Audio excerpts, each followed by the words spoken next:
In the center of ancient Rome, near the Theatre of Marcellus, there stood a stone column called the Columna Lactaria, the milk column. According to the Roman grammarian Festus, it was so called because they would bring babies there to be fed with milk. Women gathered around that column to sell their breast milk to strangers. They nursed abandoned infants. They offered their services to wealthy families who could afford to pay. That was roughly 2,000 years ago. And the astonishing part is what happened next, which is basically nothing. The women kept showing up.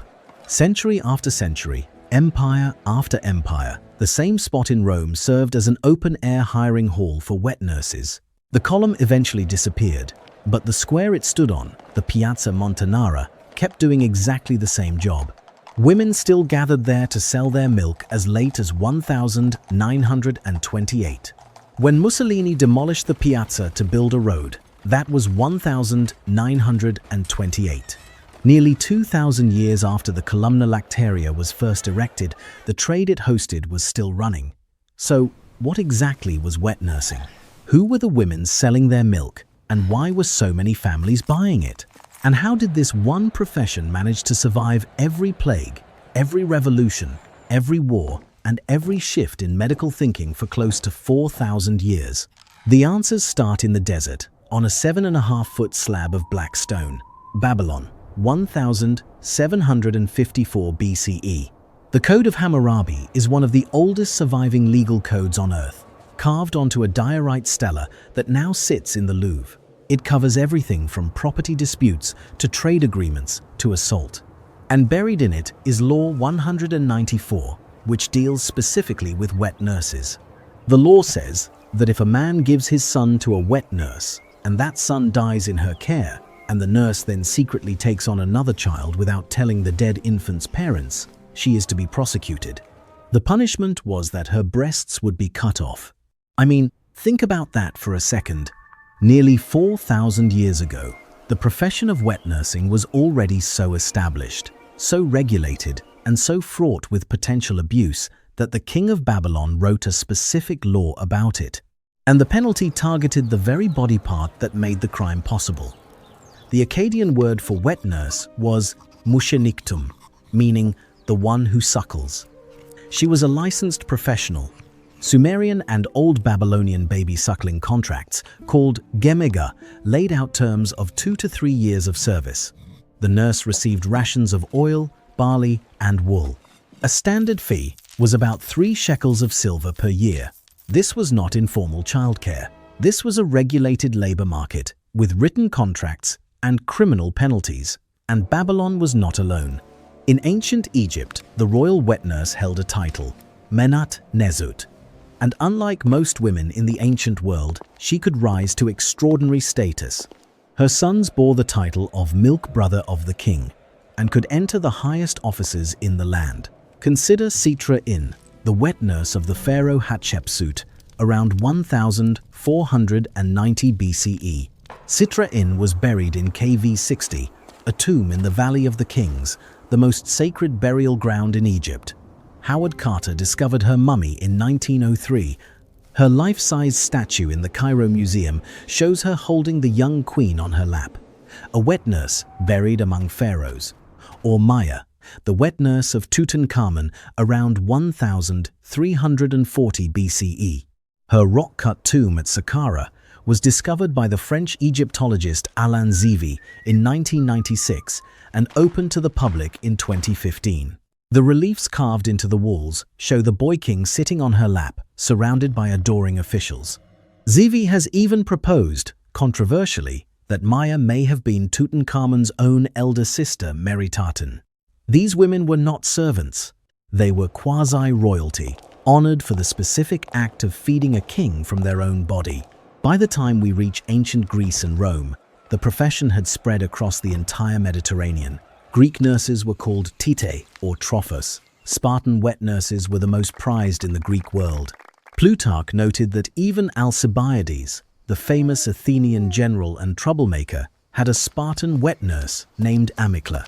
Spartan nurses raised infants without swaddling and were so valued for their toughness that they were exported across Greece like a luxury good.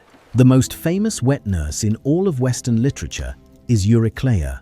She appears in Homer's Odyssey. Laertes bought her for 20 oxen, and when Odysseus returns home after 20 years, disguised as a beggar, it is Eurycleia who recognizes him. She is washing his feet, and her hand passes over the scar on his thigh from a childhood boar hunt. The bowl crashes to the floor. She knows. He grabs her by the throat to keep her silent. Her name means wide fame. And Homer gave that name to a wet nurse. In Rome, the profession was enormous. Soranus of Ephesus, writing around 100 CE, produced a set of criteria for selecting a wet nurse that would dominate European medical thinking for the next 1500 years. The ideal nurse should be between 20 and 40, should have already borne 2 or 3 children, should be of large frame and good color, with medium-sized, soft breasts. She should be self-controlled, sympathetic, not ill-tempered, and tidy. Soranus even invented the fingernail test. You placed a drop of the nurse's milk on your thumbnail and tilted your hand. If the drop held its shape, the milk was good. Not everyone approved. The Stoic philosopher Favorinus, preserved in the writings of Aulus Gellius, railed against the entire practice. He asked what the reason could possibly be for corrupting a newborn's body and mind with the alien and degenerate nourishment of another's milk. He was especially disgusted when the nurse was a slave or a foreigner. He called wet nursing half motherhood. The Roman historian Tacitus went further. He blamed the moral decline of Rome itself on the replacement of proper Roman matrons with what he called greculae and silulae, little Greek slave girls nursing Rome's children, and around 46 wet nursing contracts survive on papyri from Greco-Roman Egypt, stretching from 231 BCE through the Roman period. In one dated 13 BCE, a nurse named Didyma is hired to feed a foundling. She swears not to sleep with a man, become pregnant, or suckle another child for the duration of the contract. In another, a nurse named Senosiris receives 12 silver drachmae per year, plus monthly wheat, oil, annual clothing, and 2 patchwork blankets. 31 of 38 identifiable Roman period contracts involve slave infants, many of them foundlings described with the formula raised up from the dung heap. This is not a footnote in ancient history. This was one of the largest female labor markets in the pre-modern world, spanning civilizations and millennia, with laws, contracts, medical textbooks, and gravestones to prove it. Roman tombstones commemorate hundreds of nurses. The Latin title conlactae, meaning milk siblings, shows that the children of the nurse and the children she nursed were considered kin.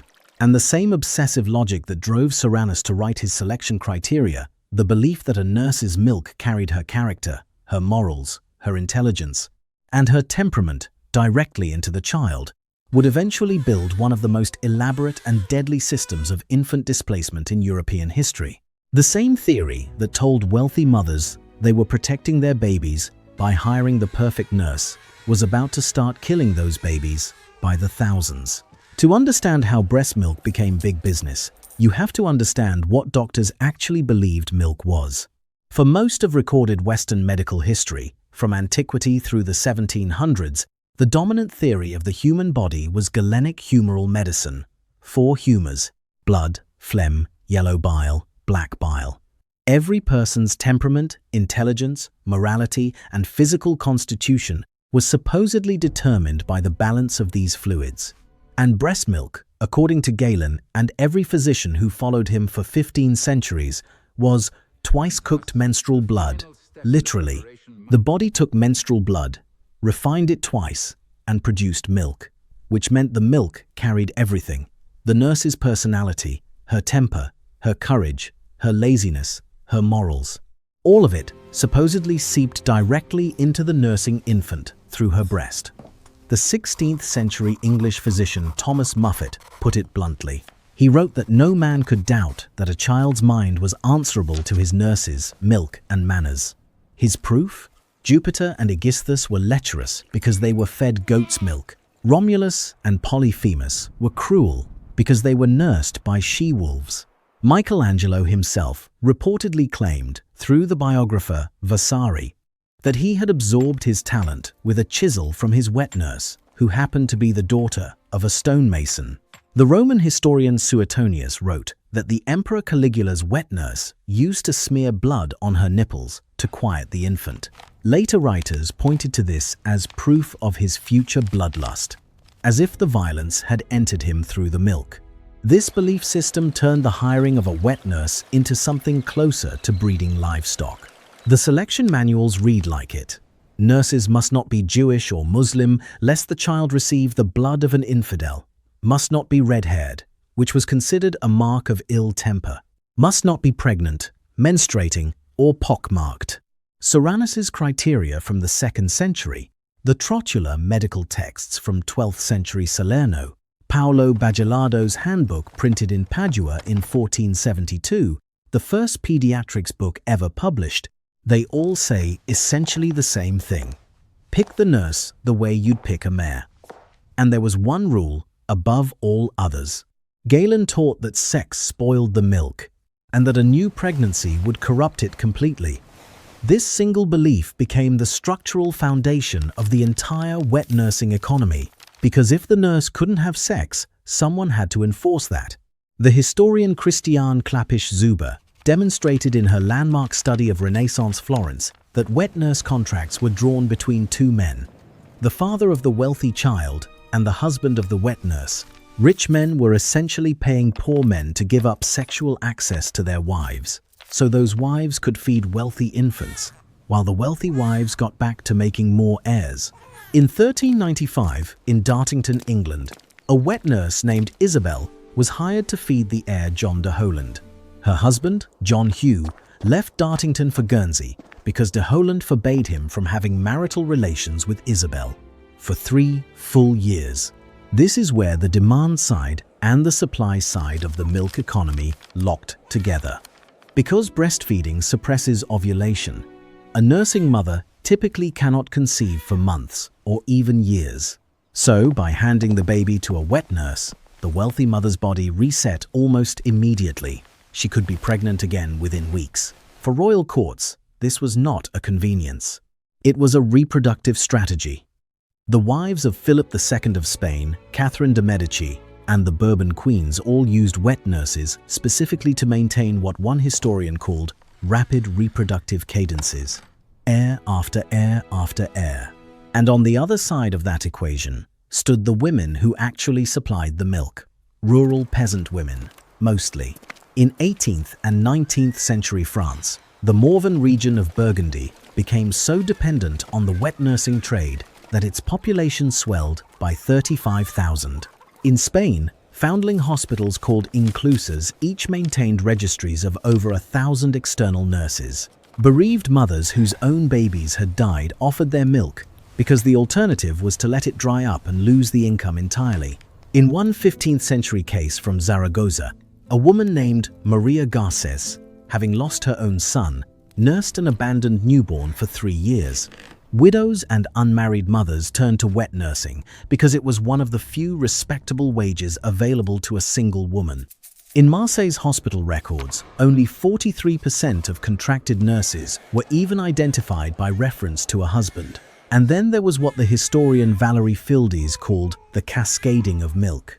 Urban poor mothers would farm their own babies out to even poorer rural women at a lower rate, so they could nurse a wealthier family's child at a higher one.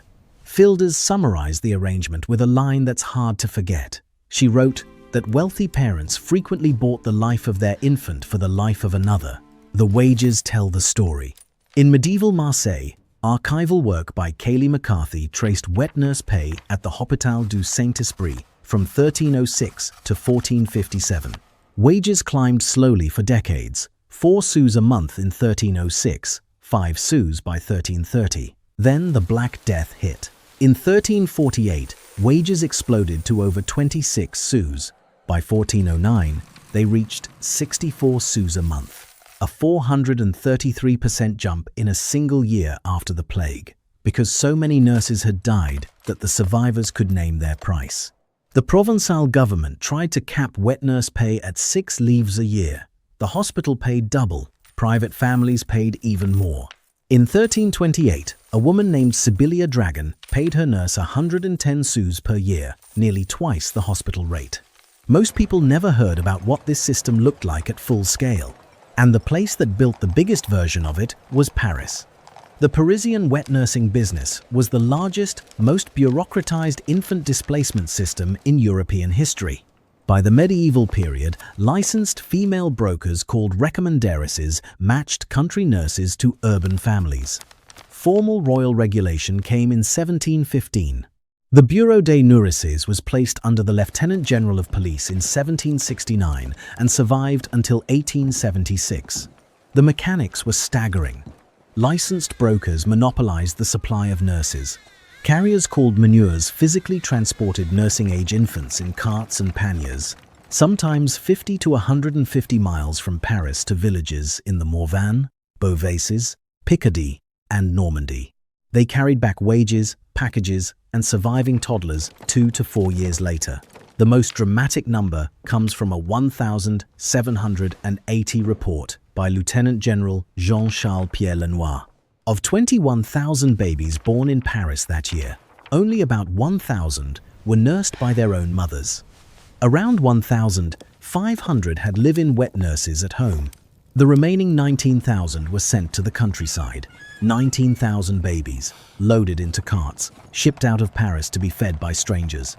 The historian Dominique Risler observed that all Paris, with the exception of nobility and beggars, participates in this migration of newborns towards the pure air of the country.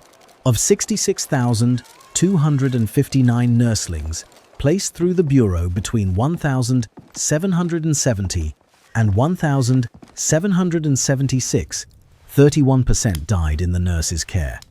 And that was the regulated system. The better outcome. Foundling mortality in the Bourbonnais reached 80%. In Maine, 75%. Paris and Lyon earned the nickname Villes sans bébés, cities without babies.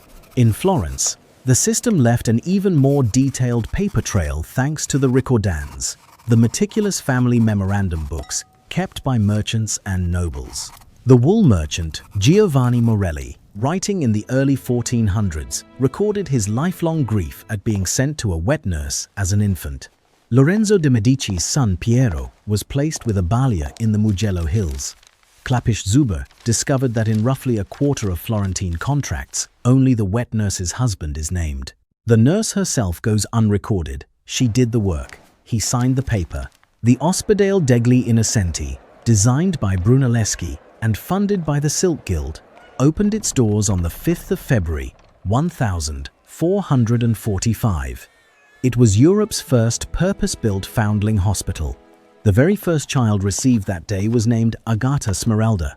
She was dispatched within days to a country wet nurse at Castel Fiorentino. Babies arrived through a revolving wheel built into the wall beneath a statue of the Madonna. Death rates among the Innocentini hovered around 30% in normal years and exceeded 50 to 67% during plague years and wet nurse shortages. Over 5 centuries, the Innocenti cared for an estimated 375,000 children. The unregulated countryside, the staggering mortality, the brokers and the carts, and the anonymous contracts. All of it was a warning sign, and for centuries, nobody acted on it. Up to this point, the wet nursing system had been driven by economics, bad medicine, and the reproductive math of aristocratic families. That was about to flip. Because in the American South, the milk was not bought and sold on a contract. It was taken by force from women who had no right to refuse. The key scholarship on enslaved wet nursing in America comes from Emily West and R.J. Knight, writing in the Journal of Southern History in 2017, and from Stephanie E. Jones-Rogers in her 2019 book, They Were Her Property. West and Knight estimate that roughly 70,000 enslaved women worked as wet nurses across the antebellum South. Jones-Rogers found over 1,300 wet nurse advertisements in 57 Southern newspapers published between 1,800 and 1,865. The language in those ads tells you everything you need to know about how the system worked. From the Charleston Mercury, the 7th of June, 1865. Offer at private sale, a young and healthy wet nurse. From an ad posted on Beaufane Street in 1795. A healthy black wet nurse, without a child, meaning her baby had either died or been sold away from her, so her milk was wholly available for a white infant. From a Charleston ad in November of 1800, a woman who used to attending in the house would answer as a wet nurse in a few weeks. She was being sold while still pregnant. Her future milk, the milk her body had not yet produced for a child she had not yet delivered, was already a commodity on the market. And this is the part where things stopped being funny, because we have the voices of the women this happened to. The most direct testimony comes from the WPA slave narratives, collected between 1936 and 1938 from elderly men and women who had lived through slavery as children. Their words are recorded in dialect by the interviewers, most of whom were white Southerners. The quotations are widely accepted by historians but carry methodological caveats about the conditions under which they were given. What the testimonies describe is not ambiguous. William McWhorter of Georgia told interviewers about his Aunt Mary, who belonged to a man named Mas John Craddock. When Craddock's wife died and left a baby girl, little Miss Lucy, Aunt Mary, was already nursing a newborn of her own, so Craddock forced her to nurse both. And if Aunt Mary was feeding her own baby when Miss Lucy started crying, Craddock would snatch her baby up by the legs and spank him and tell Aunt Mary to nurse his baby first. McWhorter said his mother often saw Aunt Mary cry until the tears met under her chin. Mary Jane Jones of Arkansas described a system even more deliberate. She said her mother was given to her master at the time of his marriage as a kind of nest egg to breed slaves for him. Her mother would have a baby every time the mistress had one, so that her mother was always available as the wet nurse for the mistress's children. The synchronization was not accidental. Masters either assaulted enslaved women themselves or forced them into sexual relationships with enslaved men, specifically to keep them lactating on the same schedule as white mistresses. What comes next is the part that still doesn't make sense to most people hearing it for the first time. Harriet Jacobs, in her 1861 autobiography Incidents in the Life of a Slave Girl, described a scene she witnessed. A woman ran wildly past her, pursued by two men. She was a slave, the wet nurse of her mistress's children.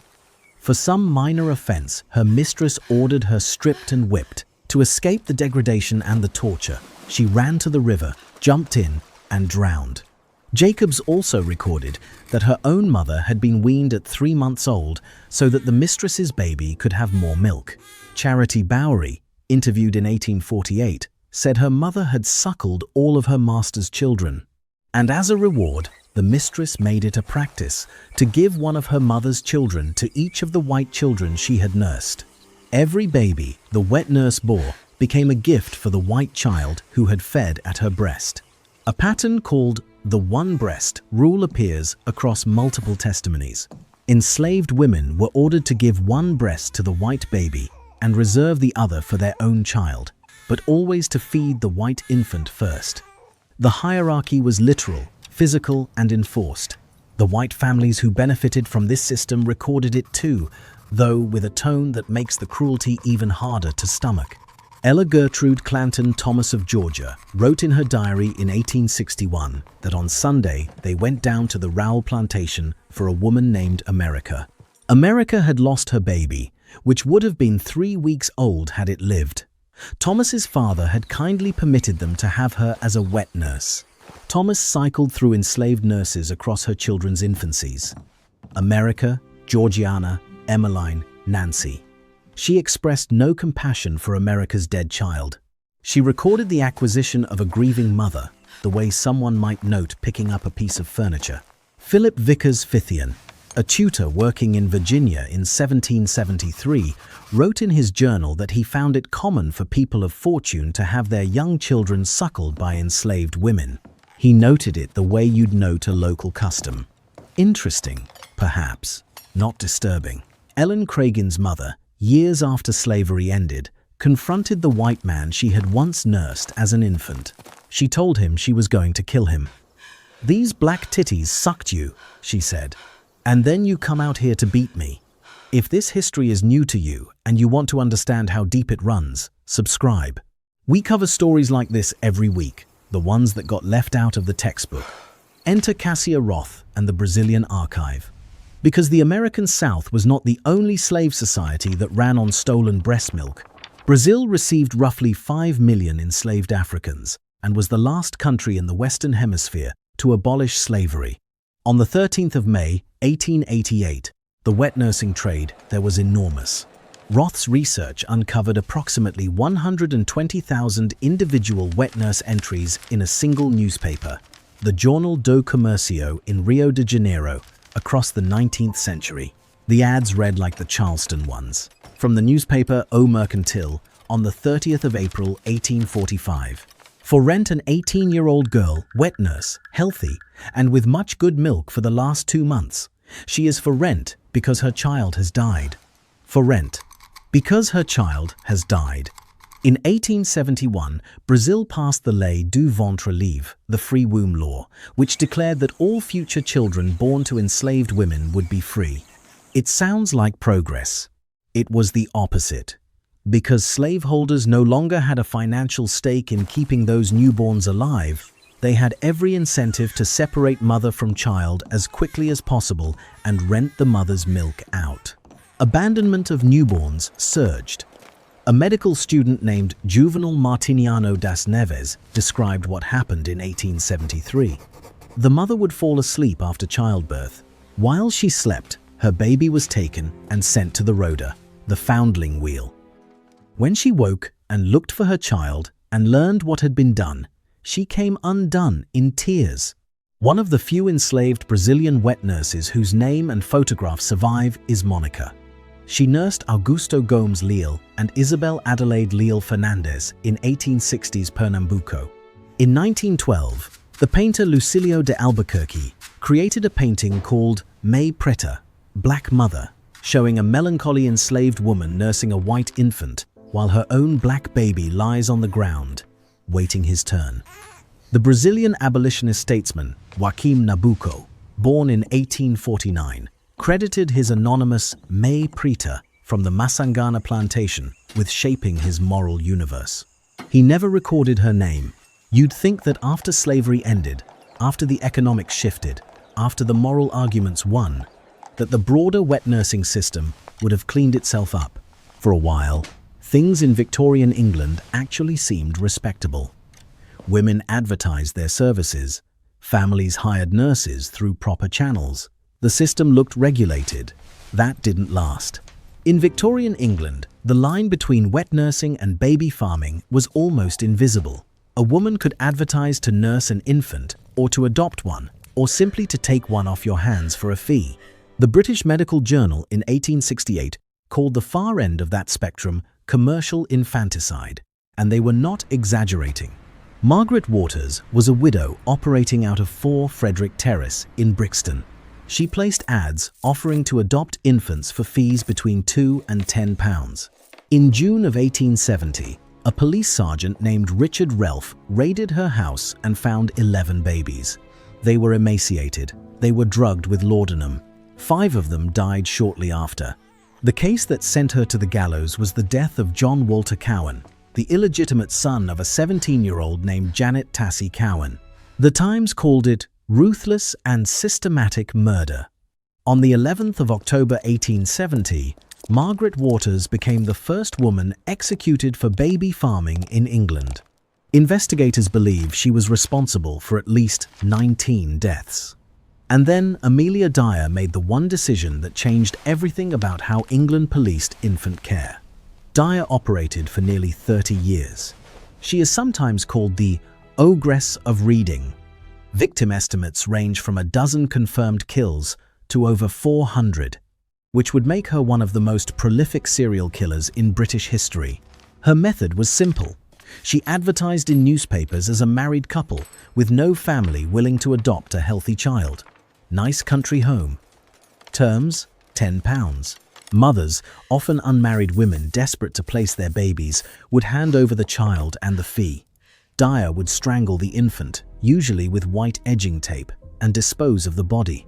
Her undoing came on the 30th of March 1896, when a bargeman on the Thames at Caversham fished a brown paper parcel from the water.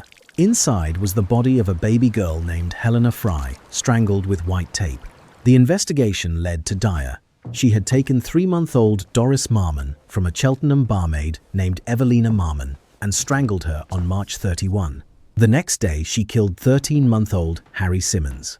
When police confronted her, Dyer told them, "You'll know all mine by the tape around their necks." The jury convicted her in 4.5 minutes. Dyer was not alone. Frances Knorr was hanged in Melbourne in January of 1894 after 3 infant bodies were dug up in her Brunswick gardens. Her hangman killed himself rather than carry out the execution. Minnie Dean, the only woman ever judicially executed in New Zealand, was hanged in 1895 for killing infants at a property called the Larches near Winton. Vendors outside her courthouse sold toy dolls in miniature hatboxes. In Sydney, in 1893, police found 13 infant corpses buried in the yards of John and Sarah Makin. And in 1903, Amelia Sack and Annie Walters were hanged together at Holloway Prison, the last double female hanging in modern British history. Sack ran a lying-in home in Finchley. Walters poisoned the babies with chlorodyne. The 19th century French had a word for nurses who deliberately let infants die: faiseuses d'anges, angel makers.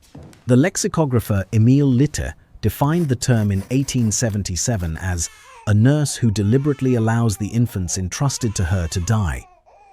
You'd think someone would have said something. Nobody did. Not for decades, because the infrastructure for keeping babies quiet and keeping questions away was enormous. Godfrey's cordial, a mixture of laudanum and treacle, was the early 19th century standard. One Manchester druggist admitted to selling half a gallon per week, but the real giant was Mrs. Winslow's soothing syrup, developed by Jeremiah Curtis of Bangor, Maine, starting in 1849. It contained 65 milligrams of morphine per fluid ounce. Curtis testified in 1868 that he was selling 1.5 million bottles per year. The American Medical Association formally branded it a baby killer in 1911. Other patent narcotics on the market included Atkinson's Royal Infants Preservative, Street's Infants Quietness, Hodgson's Infants Preservative, and Steedman's Soothing Powders. The physician Thomas Bull estimated in 1854 that 3/4 of all opium deaths in England occurred in children under 5. 1.5 million bottles a year, 65 milligrams of morphine per ounce, sold over the counter for fussy babies. If you're wondering how that was even legal, so was everyone else. Eventually, and the drugs were not the only hazard built into the system. There was also the disease. In 1780, the French government opened the Vaugirard Hospital in Paris with a specific experimental purpose. Doctors wanted to test whether syphilitic infants could be cured by passing mercury through wet nurse milk. Mercury was too toxic to give directly to a baby, so instead they dosed the wet nurses themselves with Van Sweeten's liquid and mercury pills, hoping the drug would transfer through their breast milk into the infected child.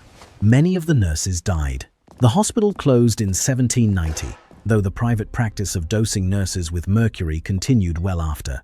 Mammillary chancres, the primary syphilitic lesion that forms on the nipple when an infected infant nurses, were a recognized occupational hazard.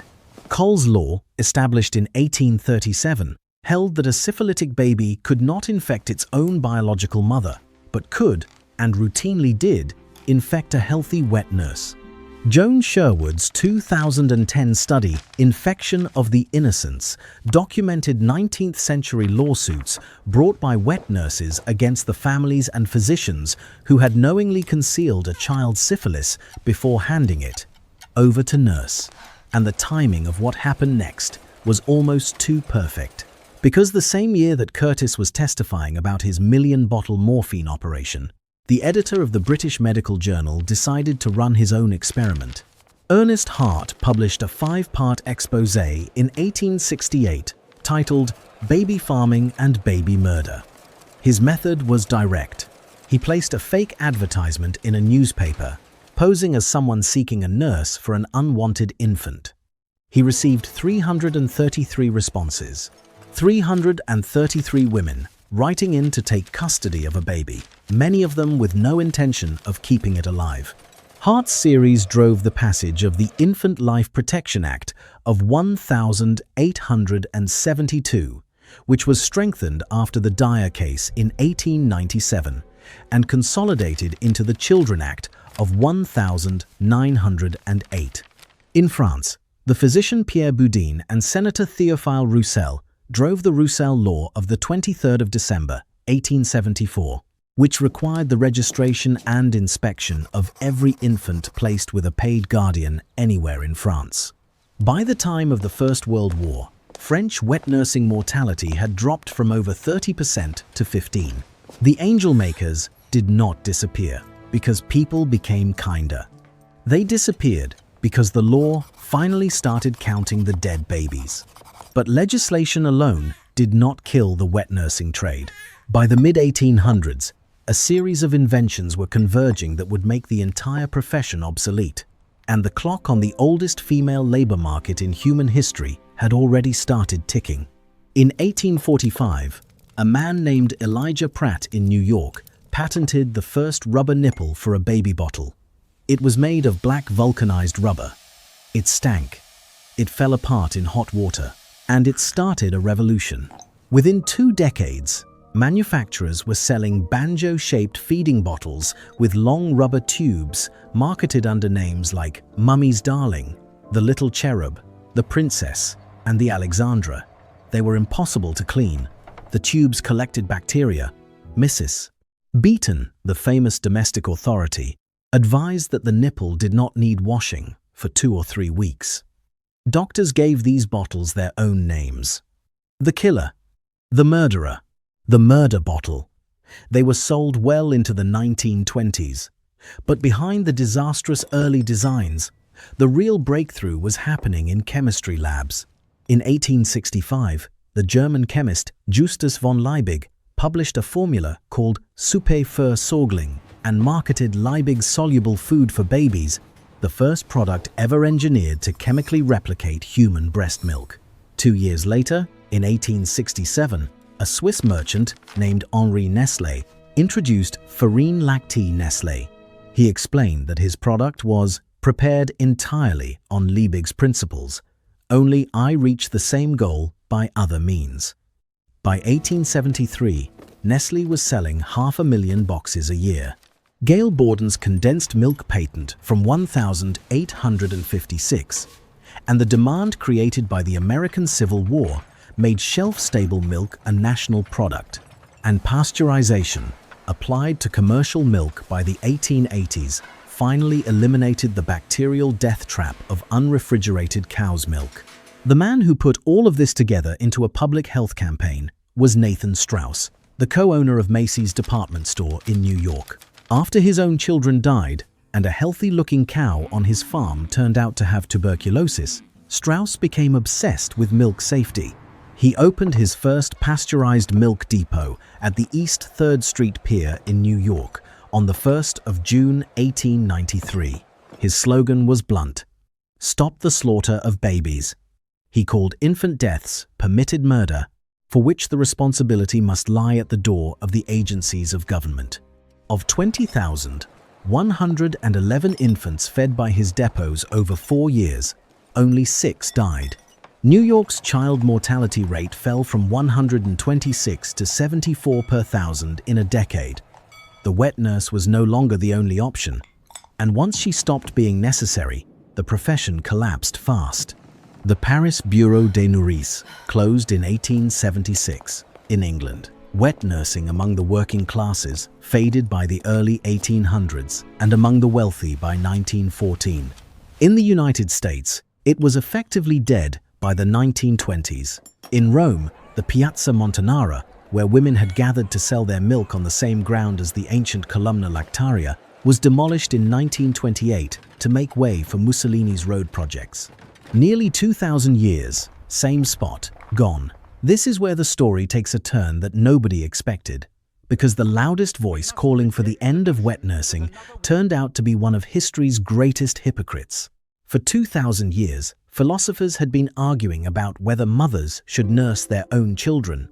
Plutarch wrote that mothers ought to nurse their infants themselves because the goodwill of hired nurses was insincere and forced, since they love for pay. Erasmus, in 1526, had a character in one of his dialogues tell a new mother that she was only half a mother if she sent her baby to a nurse. Michel de Montaigne, writing in the 1580s, noted that all of his children had died at nurse except one. Leonore, our only daughter, who has escaped this misfortune, has reached the age of 6 and more. 5 of his 6 daughters died with country nurses. Montaigne himself had been sent at birth to a peasant family on his father's orders. Then came Jean-Jacques Rousseau. In 1762, he published Emile, one of the most influential books on education ever written. In it, he declared, "Would you restore all men to their primary duties? Begin with the mothers. Let mothers deign to nurse their children. Morals will reform themselves." The book transformed elite European opinion almost overnight. Breastfeeding rates among French upper-class women rose sharply. Marie Antoinette herself reportedly nursed her first child for about 18 days before being pressured to stop. She was said to be the first French queen ever recorded to have tried. Rousseau would look back on this period as his greatest triumph. He shouldn't have. Between 1746 and 1755, Rousseau and his partner, Thérèse Levasseur, had 5 children. He deposited every single one of them at the Paris Foundling Hospital as newborns. He kept no records of their births. A baby at that hospital had roughly a 5% chance of reaching adulthood. The man who told every mother in Europe to nurse her own children abandoned all 5 of his to an institution where almost none of them would have survived. The scandal was exposed in 1764 by Voltaire in an anonymous pamphlet. The last act of the wet nursing story belongs to a different kind of doctor. In 1909, Theodor Escherich, the bacteriologist who discovered E. coli, opened the world's first formal human milk bank in Vienna. The following year, a Harvard pediatrician named Fritz Talbot founded America's first directory for wet nurses in Boston. That same summer, the Boston Floating Hospital began purchasing breast milk by the ounce. The historian Kara Swanson described what Talbot did next. He got on the streetcars, rode into the tenement districts, and started knocking on doors, asking poor mothers if they would sell their excess milk. Swanson wrote, "This was a Harvard-educated doctor. This is not what he went to Harvard Medical School for." But Talbot had figured something out. If you could separate the milk from the woman, put it in a bottle, and pay her for it, you could get milk from mothers who would never agree to move into a stranger's house as a live-in nurse. The profession that had lasted 4,000 years did not end with a bang. It ended with a bottle, a formula, and a knock on a tenement door. Wet nursing is not a strange curiosity from the ancient world. It was the backbone of elite reproduction for most of recorded history. It shaped who got fed and who starved, who lived and who was left at the foundling wheel, who nursed another woman's child and whose own child died because of it. The contracts were signed by men. The wages were set by men. The milk came from women who, more often than not, had no say in any of it. The story of wet nursing is not unique. It is the story that repeats every time a society decides that some women's labor and some women's bodies exist to serve someone else's children. The names change, the contracts change, the justifications change, the pattern does not.